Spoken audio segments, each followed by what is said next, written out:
Retired hot అయ్యాడనుకున్న నాయకుడు political ground లో ఫోర్లు సిక్సర్లు బాధేస్తున్నాడు. సెకండ్ ఇన్నింగ్స్ గ్రాండ్ గా మొదలుపెట్టారా సీనియర్ లీడర్. చిన్న గ్యాప్ తీసుకున్నా మళ్ళీ పెద్ద స్కెచ్ తో వచ్చాడని ఆ జిల్లాలో హాట్ టాపిక్ నడుస్తోంది. ఇన్నాళ్ళ అవమానాలకు ఆయన రివెంజ్ తీర్చుకుంటున్నారా? అందుకే ఈసారి అంత ప్లాన్డ్ గా ఉన్నారా? ఇన్నాళ్ళు సైలెంట్ గా ఉన్న ఆ లీడర్ సెకండ్ ఇన్నింగ్స్ లో స్పీడ్ పెంచడానికి కారణం ఏంటి?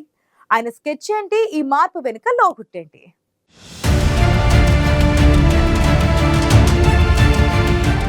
దేశమంతా పార్లమెంట్ ఎన్నికల వేడి రాజుకుంది. ఇప్పటికే మొదటి దశ పోలింగ్ కూడా పూర్తయింది. తెలుగు రాష్ట్రాల్లో 4వ దశలో మే 13న పోలింగ్ జరగనుంది.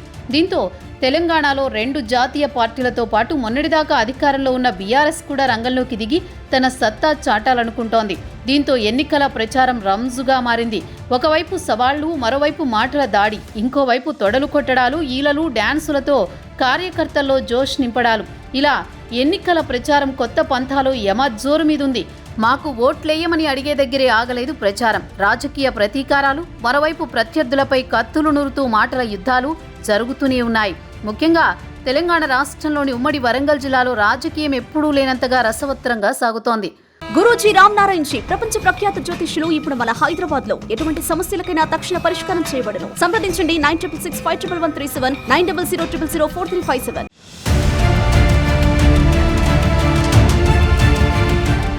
తెలంగాణ రాజకీయం అంతా ఇప్పుడు ఓరుగల్లు వైపు చూస్తోంది. అందుకు కారణం లేకపోలేదు. బహుశా దేశ రాజకీయ చరిత్రలోని ఒక కొత్త అధ్యాయానికి తెరలేపింది వరంగల్ పార్లమెంట్ ఎన్నిక. ఒక పార్టీ అభ్యర్థిగా ప్రకటించిన 20 రోజులకే పార్టీ మారి మరో పార్టీ నుంచి అభ్యర్థిగా నిలవడంతో అందరి చూపు వరంగల్ వైపు మళ్లింది.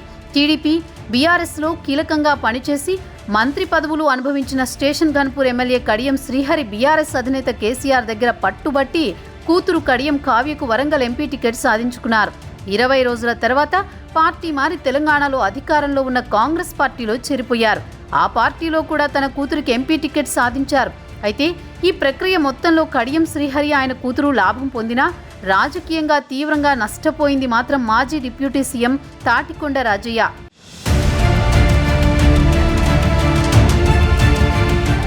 స్టేషన్ గన్పూర్ నియోజకవర్గం నుంచి 3 పర్యాయాలు ఎమ్మెల్యేగా గెలిచిన రాజయ్య బీఆర్ఎస్ ప్రభుత్వంలో తొలి డిప్యూటీ సీఎంగా పనిచేశారు. 2009లో కాంగ్రెస్ ఎమ్మెల్యేగా గెలిచిన రాజయ్య తెలంగాణ రాష్ట్రం కోసం తన ఎమ్మెల్యే పదవిని త్యాగం చేసి ప్రత్యేక రాష్ట్ర సాధన కోసం కాంగ్రెస్ పార్టీకి రాజీనామా చేసి అప్పటి ఉద్యమ పార్టీ టీఆర్ఎస్లో చేరారు. ఆ ఉప ఎన్నికల్లో విజయం సాధించారు. 2014లో గెలిచి డిప్యూటీ సీఎం అయ్యారు. అయితే తెర వెనుక ఏం జరిగిందో కానీ రాజయ్యని బర్తరఫ్ చేసి అదే పదవిని ఆయన రాజకీయ ప్రత్యర్థి కడియం శ్రీహరికి అప్పగించారు కేసీఆర్. సిట్టింగ్ ఎమ్మెల్యేగా ఉన్న రాజయ్యని కాదని మొన్నటి అసెంబ్లీ ఎన్నికల్లో కడియం శ్రీహరికి టికెట్ ఇచ్చింది బీఆర్ఎస్. దీంతో రాజయ్య మరోసారి ఎమ్మెల్యే పదవిని త్యాగం చేయాల్సి వచ్చింది. కనీసం ఎంపీగా ఆయన అవకాశం ఇస్తారా అని రాజయ్య ఎదురు చూశారు. కానీ బీఆర్ఎస్ అధినేత అవకాశం ఇవ్వకపోవడంతో మనస్తాపంతో గులాబీ పార్టీకి గుడ్ బై చెప్పేశారు రాజయ్య. కాంగ్రెస్లో చేరాలని భావించినా ఆ పార్టీ అధిష్టానం నుంచి గ్రీన్ సిగ్నల్ రాకపోవడంతో కొన్నాళ్లు సైలెంట్గా ఉండిపోయారు. కానీ కేసీఆర్ నుంచి పిలుపు రావడంతో బీఆర్ఎస్లోకి మళ్లీ పునరాగమనం చేసిన రాజయ్య తన మాటలతో, ఆటపాటలతో ఆకట్టుకుంటూ వరంగల్ ఎన్నికల ఎపిసోడ్లో స్పెషల్ అట్రాక్షన్గా నిలుస్తున్నారు.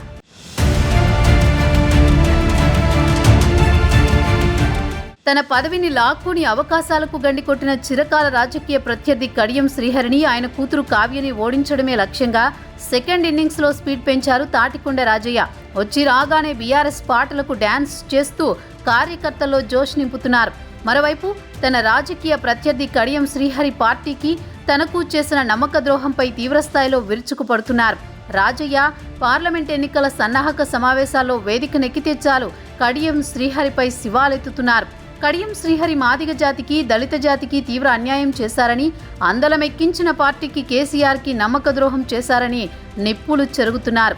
స్టేషన్ గన్పూర్లో ఆడవాళ్లను అడ్డు పెట్టుకుని తనపై అభాండాలు వేసి పార్టీకి, ప్రజలకు దూరం చేసే కుట్ర చేశారన్నది రాజయ్య ఆరోపణ.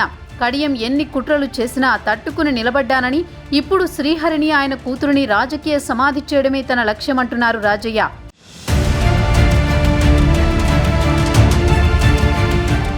రాజయ్యని తిరిగి పార్టీలోకి తీసుకున్నాక కీలక బాధ్యతలు అప్పగించారు బీఆర్ఎస్ అధినేత.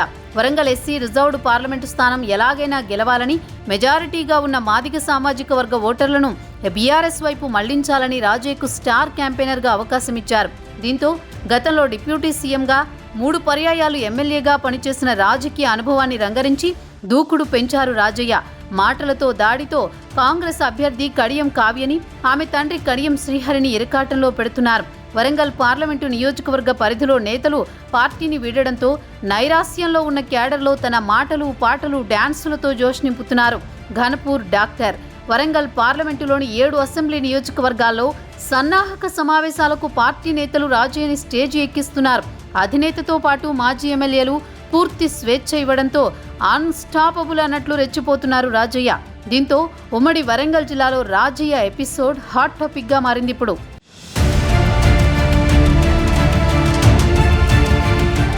రాజయ్య సెకండ్ ఇన్నింగ్స్ గ్రాండ్ గా ప్రారంభించడమే కాకుండా తన చిరకాల రాజకీయ ప్రత్యర్థి కడియం శ్రీహరి కావ్యపై తన వాక్చాతుర్యంతో మాటల దాడి చేస్తూనే మరోవైపు బీఆర్ఎస్ కార్యకర్తల్లో కొత్త జోష్ నింపుతున్నారు. దీంతో రాష్ట్రంలో మిగతా నియోజకవర్గాలకు పూర్తి భిన్నంగా ఉంది ఓరుగల్లులో ఎన్నికల కోలాహలం. పార్టీ మారి రాజకీయాన్ని కడియం శ్రీహరి తన వైపు తిప్పుకుంటే సెకండ్ ఇన్నింగ్స్తో రాజయ్య జెట్ స్పీడ్తో దూసుకుపోతున్నారు. మరి ఈ ఎపిసోడ్లో రాజయ్య రాజకీయంగా సక్సెస్ అవుతారో లేదో తేలాలంటే జూన్ 4 వరకు ఆగాల్సిందే.